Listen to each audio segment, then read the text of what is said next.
মানুষ মানুষের জন্যে, জীবন জীবনের জন্যে একটু সহানুভূতি কি মানুষ পেতে পারে না? ভূপেন হাজারিকার এই বিখ্যাত গানকে পাথেয় করে কাঁথি সাংগঠনিক জেলা বিজেপির পক্ষ থেকে উত্তর কাঁথি বিধানসভার কাঁথি 3 নম্বর ব্লকের লাউদা অঞ্চলের চৌরঙ্গি বাজার ও লাবণ্য বাজারে ত্রাণের গ্রহণের জন্য উপস্থিত হন বিজেপি কার্যকর্তারা। উত্তরবঙ্গ জুড়ে প্রাকৃতিক বিপর্যয়ে বিধ্বস্ত মানুষের জন্য সারা বাংলা তথা দেশের মানুষ বেদনাক্লিষ্ট। পাহাড়িবাসীর দুঃখ দুর্দশায় সকলেই সহমর্মী।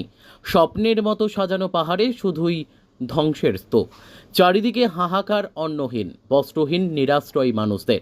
সমাজের সকল স্তরের মানুষ সাধ্যমতো পাশে দাঁড়ানোর ব্রত নিয়েছে। যেমন করেই হোক পাশে দাঁড়াতে হবে। নিরন্ন মানুষের মুখে দুমুঠো অন্ন, পানীয় জল, একটু থাকার ব্যবস্থা করাই মূল উদ্দেশ্য। আর এই মহান ব্রতে সামিল হয়েছে উত্তর কাঁথি বিধানসভার ভারতীয় জনতা পার্টির কার্যকর্তারা। পথচলতি বহু মানুষ ভারতীয় জনতা পার্টির কার্যকর্তাদের এই উদ্যোগকে দুহাত তুলে যেমন সাধুবাদ জানান, এবং তেমনি নিজে থেকেই পীড়িত মানুষের মুখে হাসি ফোটাতে সাধ্যমতো দান করেন এবং পাশে দাঁড়ানো সকল মানুষের দান সামগ্রী পাহাড়বাসীর কাছে পৌঁছে দেওয়া হবে বলে উদ্যোক্তারা জানান। এই কার্যক্রমে উপস্থিত ছিলেন কাঁথি সাংগঠনিক জেলার সাধারণ সম্পাদক ডক্টর চন্দ্রশেখর মণ্ডল, কাঁথি 3 নম্বর পঞ্চায়েত সমিতির বিরোধী দলনেতা রাজশেখর মণ্ডল, জেলা সম্পাদক পবিত্র প্রধান, মণ্ডল সভাপতি বিপুলেশ ধারা, জেলা সদস্য পলাশ দাস, বিষ্ণুপদ মাইতি, দেবেন্দ্র অঞ্চলের প্রধান কামিনী খুটিয়া, উপপ্রধান রাজারাম বারিক, প্রশান্ত বারিক, শুভাশিস মাঝি, কণিকা বর, অনিমেষ বারিক, প্রভাতী মুর্মু এছাড়াও অন্যান্য কার্যকর্তারা উপস্থিত ছিলেন। উত্তর কাঁথির নিধি সংগ্রহ কার্যক্রমে আপনাকে সব জায়গায় দেখতে পাচ্ছি, তো আপনি মানুষের কি স্বতঃস্ফূর্ততা কেমন অনুভব করলেন? স্বতঃস্ফূর্ত বলতে আমাদের লক্ষ্য হচ্ছে কি ওই পাহাড়বাসীর জন্য একটু পাশে দাঁড়ানো। আজকে আমরা মাজিসদার এই লাবণ্য বাজারে আমরা আজকে এসছি নিধি সংগ্রহের জন্য। এখানে প্রথমেই ধন্যবাদ জানাবো, এখানে পথ চলতি মানুষের সঙ্গে আমাদের সকল ব্যবসায়ী বন্ধুদের অশেষ অশেষ ধন্যবাদ জানাই, এবং ওনাদের কাছে যাওয়ার সঙ্গে সঙ্গেই ওরা দুহাত দিয়েই আমাদের আশীর্বাদ করেছেন এবং পাহাড়বাসীর জন্য আশীর্বাদ করেছেন, এবং আমাদের প্রত্যেক মানুষ এখানে সমর্থন করেছে। আজকে কর্মসূচি নিয়ে দাদা কি বলবেন?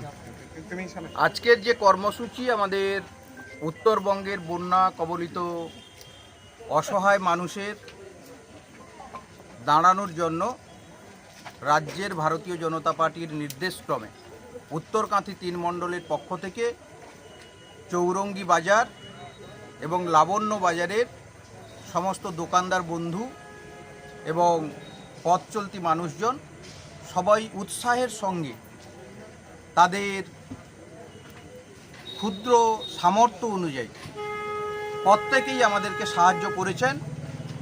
সেই সাহায্যের জন্য তাদেরকে যেমন আমরা উত্তর কাঁথি 3 মণ্ডলের পক্ষ থেকে ধন্যবাদ এবং কৃতজ্ঞতা জ্ঞাপন করছি, সেরকম আমাদের ভারতীয় জনতা পার্টির যে লক্ষ্য, আমরা বিশ্বাস করি স্বামীজি যেটা বলেছিলেন যে জীব সেবাই শিব সেবা। যারা বন্যা বিধ্বস্ত মানুষ অসহায় অবস্থায় দাঁড়িয়ে আছেন তাদের পাশে আমাদের এলাকার সর্বস্তরের মানুষ দাঁড়িয়েছেন। আমরা যে সামগ্রী বা যে অর্থ আমরা সংগ্রহ করলাম সেটা কাঁথি সাংগঠনিক জেলার মধ্য দিয়ে, রাজ্যের মধ্য দিয়ে আমরা বন্যা কবলিত উত্তরবঙ্গের মানুষের কাছে পৌঁছে দেব, এবং তাদের কাছে আমরা পৌঁছে বার্তা দেব যে আমরাও সবাই তাদের সঙ্গে আছি। আপনাদের আজকে কি কর্মসূচি ছিল এরকম? সেবাই ধর্ম ভারতীয় জনতা পার্টির মূল লক্ষ্য। উত্তরবঙ্গে বন্যা পীড়িত মানুষজনের সাহায্যার্থে ভারতীয় জনতা পার্টি গোটা রাজ্যব্যাপী মানুষের দ্বারে দ্বারে পৌঁছেছে, তাদের সাহায্য বন্যা কবলিত মানুষের কাছে পৌঁছে দেওয়ার জন্য। এ আবেদন মানবিক আবেদন। এ আবেদন ভারতীয় জনতা পার্টি মূল দর্শনে যা বিশ্বাস করে সেবা, তার উপর দাঁড়িয়ে।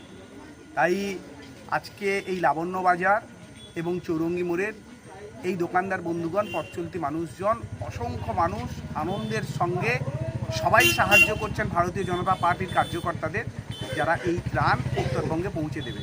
আসলে গোটা রাজ্যের মানুষ দেখেছে যে এই শাসক দল ত্রাণ বিলি করতে যাওয়া বিধায়ক এবং সাংসদদের উপর কি নির্মম অত্যাচার করেছে।